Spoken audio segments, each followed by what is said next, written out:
Anda kembali di Lunch Talk Siang Khas Berita Satu dan kita juga mengundang para pemirsa untuk berpartisipasi jika ingin memberikan pertanyaan atau tanggapannya terkait dengan film-film zaman dulu yang dikembalikan, dihidupkan kembali melalui ada direstorasi, kemudian ada reborn juga di Warkop DKI.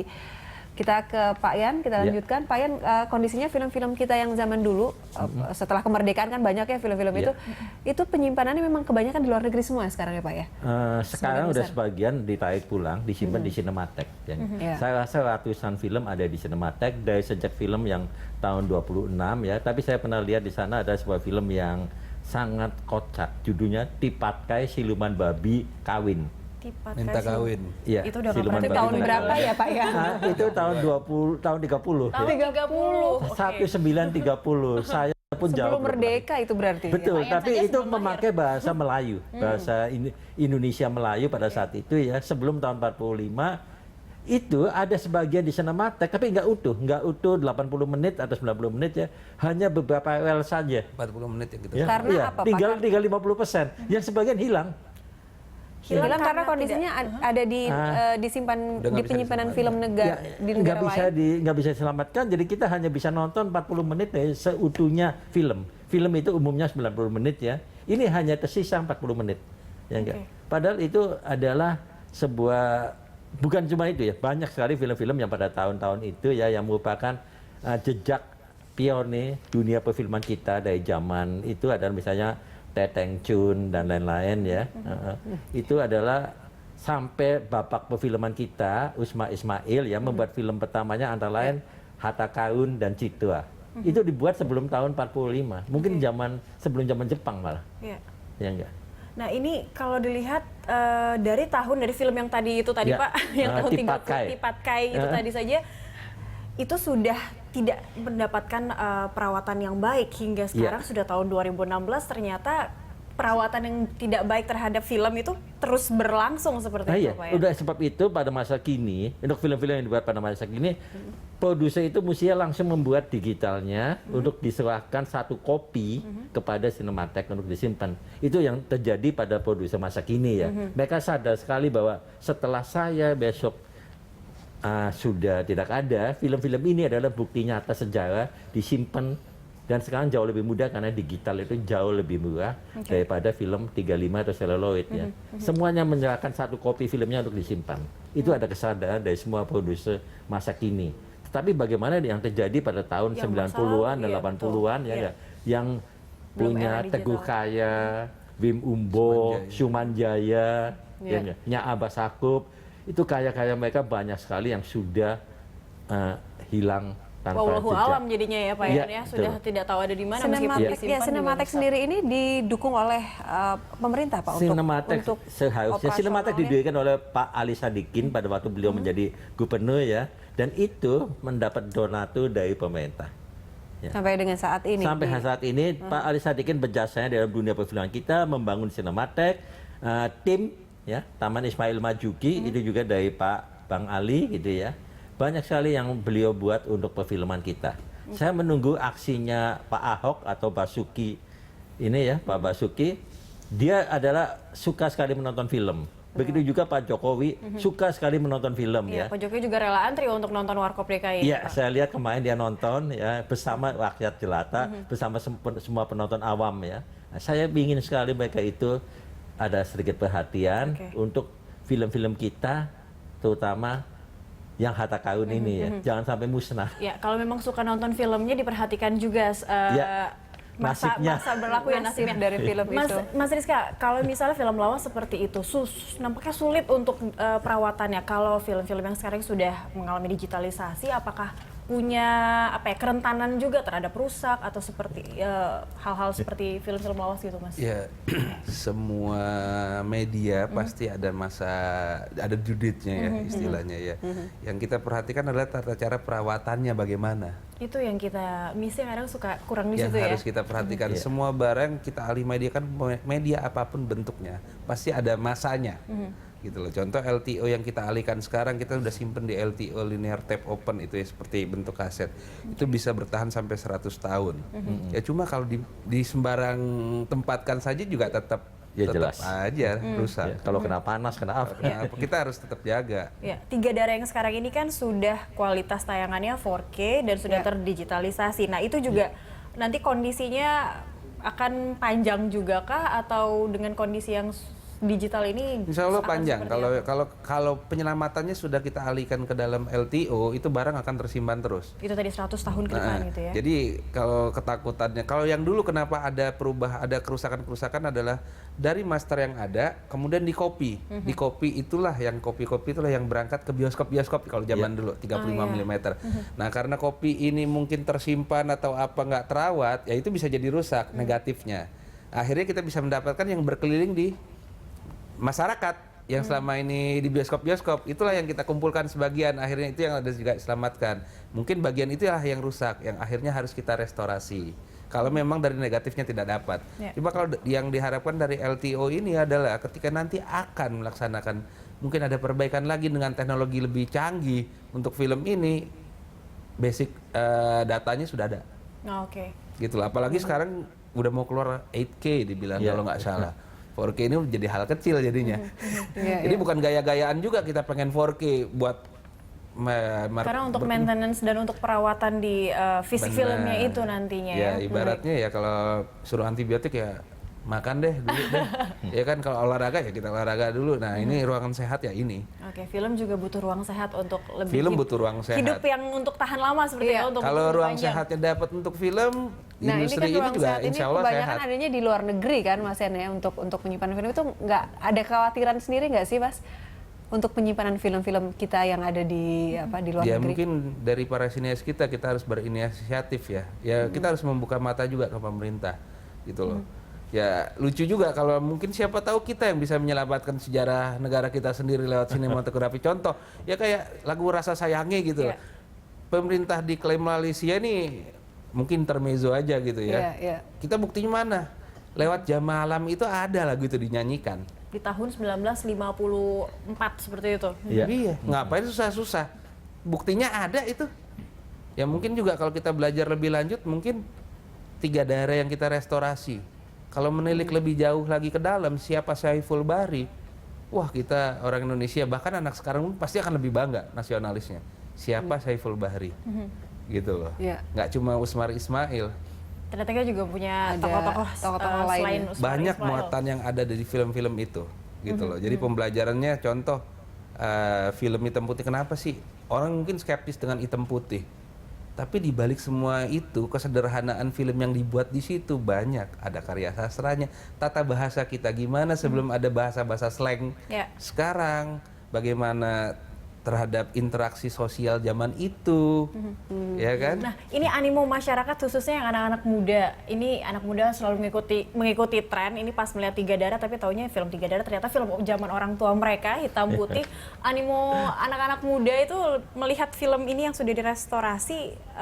Ini sudah lewat juga Tiga Darah yang Tiga Darahnya seperti apa, Mas Riz?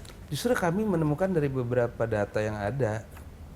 Nomor 1 yang tertarik untuk Tiga Darah, untuk menonton Tiga Darah restorasi Justru anak muda. 18 sampai 25. Oke. Grade pertamanya. Ya, Grade usia. keduanya 40 ke atas. Bernostalgia. Bernostalgia. Dengan kualitas yang lebih baik ya. Iya. Itu kita juga kaget. Ya cuma kan mungkin dari pihak-pihak tertentu yang juga bicara, ya mungkin ini test case juga lah. Iya. Ya kita kan nggak Tapi bisa ternyata bicara. berhasil ya, Mas ya, ada di urutan pertama itu justru usia Anak-anak mulai Ya, secara 18 data tahun kita ya. kita nggak bisa bicara lebih konkret lagi ya. Cuma kalau bicara ya kita cuma ditayangkan berapa ya kita juga nggak bisa komplain juga. Oke, Baik, Mas Yan, Pak Yan dan Mas Rizka, kita sapa penelpon dulu yang ingin bergabung. Halo, Mas Joy, selamat siang. Ya, selamat siang Iya. Bapak-bapak dan Ibu-ibu. Iya, jadi saya begini, saya mau nanya, mungkin bisa ini kan film Tiga Darah dengan film Warkop ini kan sebenarnya film lama ya, tapi mungkin bisa dijelasin bedanya reinkarnasi sama remake, remake dengan restorasi, maaf. Oke. Remix dan restorasi, ya. Mau ini aja nih, mau nanya, kira-kira untuk para penikmat film di tanah air ini lebih antusiasnya tuh lebih besar ke remake atau restorasi ya. Restorasi. Oke. Gitu aja sih mungkin ya. Baik. Mas Joy sendiri sudah nonton dua-duanya, Tiga Darah ataupun mungkin Warkop DKI? Kalau Warkop belum, cuman kalau waktu itu lagi ada screeningan film di Depdiknas ya, jadi ikut nonton. Itu yang Tiga Darah. Baik. Nah, lebih seru nonton yang restorasi dengan kualitas yang sudah terdigitalisasi atau film-film lain nih, Mas? Gimana Pak? Lebih dengan lihat restorasi yang sekarang yang sudah terdigitalisasi, seperti apa responnya dari Mas Joy sendiri? Oh, itu sangat bagus sih. Jadi yang generasi sekarang tuh bisa menikmati dengan apa ya, dengan film-film dulu dengan kualitas yang lebih baik gitu ya? Ya, mau nanya, mau saran aja nih buat pelaku pembuat film mungkin. Silahkan. Kalau mau restorasi mungkin bisa diangkat lagi seperti film-film yang ada kontroversial kayak Kantor Takwa, terus Daun di Atas Bantal. Film-film yang inilah yang penuh kritik supaya masyarakat sama negara tuh bisa terbuka gitu loh. Oke, Baik. Terima kasih Mas Joy. Nah, ini Yo, selamat siang. Selamat Ya, siang. selamat siang. Terima kasih. Nah, ini ada nilai edukasinya juga, mungkin bisa ke Payan antara tadi yang ditanyakan antara restorasi, film-film yang restorasi dan Dengan remake. Ini remix. perbedaannya antara Tiga Darah dan mungkin yang terbaru Warkop DKI seperti itu ya, Pak ya? Iya, Sebenarnya jelas sekali. seperti apa? Kalau restorasi itu adalah film yang lama, yang sudah dalam keadaannya sebutlah warnanya kusam, apa segalanya, itu diperbarui lagi.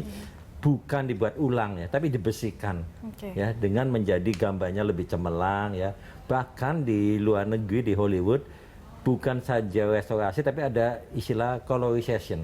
Jadi film-film seperti Gemuk Kurus atau Charlie Chaplin ya, yang zaman dulu itu dibuat menjadi berwarna. Ya. Kita belum pernah membuat film yang dulu hitam putih menjadi berwarna, itu belum ya. Mungkin belum sampai pada saat ini belum ya. Nah, sedangkan remake adalah pembuatan ulang dari cerita yang sama. Ya, yang saya sebutkan tadi adalah contohnya yang paling jelas adalah Badai Pasti Berlalu. Badai Pasti Berlalu dibuat ulang dengan cerita yang sama. Tetapi kalau Warkop ini sebetulnya bukan remake ya, tapi mereka itu disebut reborn atau reinkarnasi ya, dengan cerita yang berbeda karena ceritanya kekinian. Cerita yang terjadi pada Warkop Jangkrik Bos ini terjadi pada tahun 2016.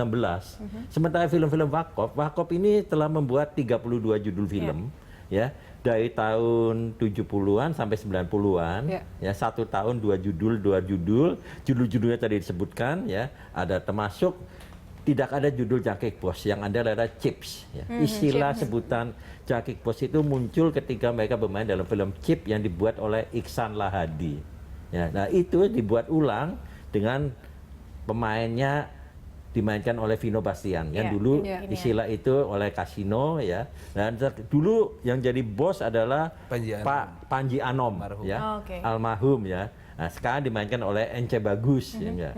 Nah, itu semuanya dibuat ulang oleh sutradara Anggi Umbara dengan kekinian. Jadi semuanya masa kini. Ya. Reborn-nya itu diartikan lahirnya kembali dalam aktor yang kekinian dengan setting yang kekinian. Betul, itu. semuanya. Ceritanya, kekinian, apa semuanya. Termasuk sampai kalau jiwanya berbeda lah, Pak ya.